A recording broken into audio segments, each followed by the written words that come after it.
আমাকে বলছে যে এরকম লোন দিব এর লিগে আমাকে নিয়ে এসে এই কথা বলি। লোন বলতে কে দিবে? লোনটা আপনাদেরকে দিবে কে? এটা পিছনের গাড়িতে আছে যে বলছে বলে নিয়ে এসে আমাকে। কে বললো? আপনার মানে তাকে চিনেন আপনি? হ্যাঁ, আমাদের ওখানে এমনি মুখ চিনা চিনি কিন্তু এমনি এমনি পরিচয় নাই। আপনাদের নেত্রীকে তো আমরা পালানোর সুযোগ করে দিয়েছি, কিন্তু আপনাদের বাংলার মাটিতে পালানোর সুযোগ হবে না। সবকিছু কি মামার বাড়ির মোয়া আর আবদার পাইছেন? আপনারা যা বলবেন বাংলার মাটিতে তা হবে। মনে রাখবেন, বেশি বাড়াবাড়ি করলে গলের চামড়া, পিঠের চামড়া তো দূরের কথা, হাড্ডিও থাকবে না। কারণ আপনারা যে তাল্টিবাল্টি করছেন, রাজধানীর বুকে রিক্সা চালক সেজে, শ্রমিক সেজে, গার্মেন্টস কর্মী সেজে, আনসার বাহিনী সেজে, সর্বশেষ হিন্দু লেগ সেজে আপনারা আসছেন। তারপরে মাজার পূজারী হিসাবে সেজে আপনারা সেজে গুজে আসছেন যে বাংলার মাটিতে এই তামাশা আর হবে না, মামার বাড়ির মোয়া আর খাওয়া হবে না। নেত্রী হয়তো কোনো কারণে পালিয়ে গিয়েছে, দয়া মায়ার কারণে, কিন্তু আপনাদের পালানোর সুযোগ নাই রে বাবু চান। বোঝা যাচ্ছে আওয়ামী লীগ 17 বছর এত পাপ করেছে যে পাপের ক্ষমার যোগ্য 17 বছরও না, 17 মাসে না, 17,000 বছরেও ক্ষমার যোগ্য নয়। কারণ তাদের নেত্রীর মনে বিন্দু পরিমাণ মাত্র মানুষের জন্য তো দূরের কথা, তার নেতাকর্মীদের জন্য তার কোনো মায়া, দয়া, অনুশোচনা নেই।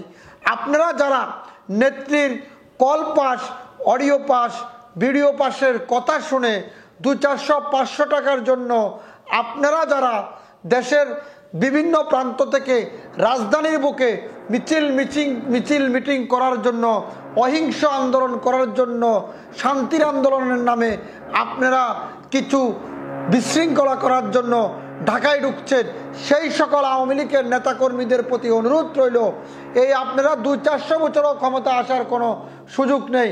কারণ 17 বছরে আপনাদের পাপের ভার এতটা হয়ে গেছে যেটা 17,000 বছরও মোচন করা সম্ভব হবে না। কাজে যারা বিভিন্ন জেলা এবং উপজেলা থেকে রাজধানীর বুকে অহিংস আন্দোলন করার জন্য, সহিংসতার জন্য প্রবেশ করছেন, তাদেরকে জাতির কাছে আমার প্রশ্ন, জাতির কাছে আকুল আবেদন, এই দোসরদেরকে, দোসরের ছেলাপেলাদেরকে গ্রেপ্তার করে এবং তাদেরকে ধরিয়ে দিন আইন শৃঙ্খলা বাহিনীর হাতে। যদি তাদেরকে আপনারা সুযোগ প্রদান করেন, তাহলে এই দেশটাকে তারা এমন এক জায়গায় নিয়ে যাবে যে দেশটা আমাদেরকে বঙ্গোপসাগরে হয়তো কোনো কারণে বাঁচতে হবে। কারণ এরা সহিংস থেকে আরো সহিংস হয়ে পড়বে। এরা হত্যাকারী, এরা খুনি, এদের নেত্রী খুনি ছিল। এরা মানুষ মারতে দ্বিধা করে না, কারণ এদের নেত্রীর মনে জনগণের চাইতে, দেশের মানুষের চাইতে তাদের যে নিরীহ নেতাকর্মী আছে তাদের জন্য বিন্দু পরিমাণ মাত্র এখনো অনুশোচনা হয় নাই। দেশের বাহির থেকে বসে বসে তিনি হুঙ্কার দিচ্ছেন, চট করে আসছেন, চট করে ঢাকা শহরে বসার জন্য বলছেন।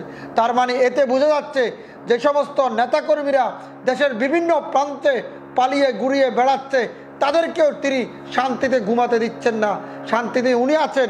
তাহলে আপনারা বলুন, শেখ পরিবারের একটা সদস্য এখন পর্যন্ত গ্রেপ্তার হয় নাই, অথচ আওয়ামী লীগের বিভিন্ন পর্যায়ে নেতাকর্মীরা আইনের আওতায় এসেছে, কিন্তু শেখ পরিবারের সবাই কিন্তু নিরাপদে চলে গেছে।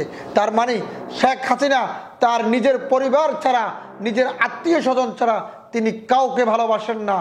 তার ক্ষমতাটা শুধু নেশা আর নেশায় মেতে উঠেছে। এতে করে বোঝা যাচ্ছে তিনি দেশের মানুষকে মুখ থেকে যা বলেন অন্তর থেকে তা বলেননি। আরে ভাই, মানুষ দূরে থাক, তার নেতাকর্মীরা এখন আশ্রয় প্রশ্রয় চাবে, কিন্তু তিনি নিরাপদে গিয়ে তাদেরকেও এখন হুঙ্কার দিয়ে ঢাকার রাজপথে এক ভয়ঙ্কর সহিংসর দিকে নেওয়ার চেষ্টা করছে। এটি বাংলার মাটিতে 1700 বছরও আর কোনোদিন সম্ভব না।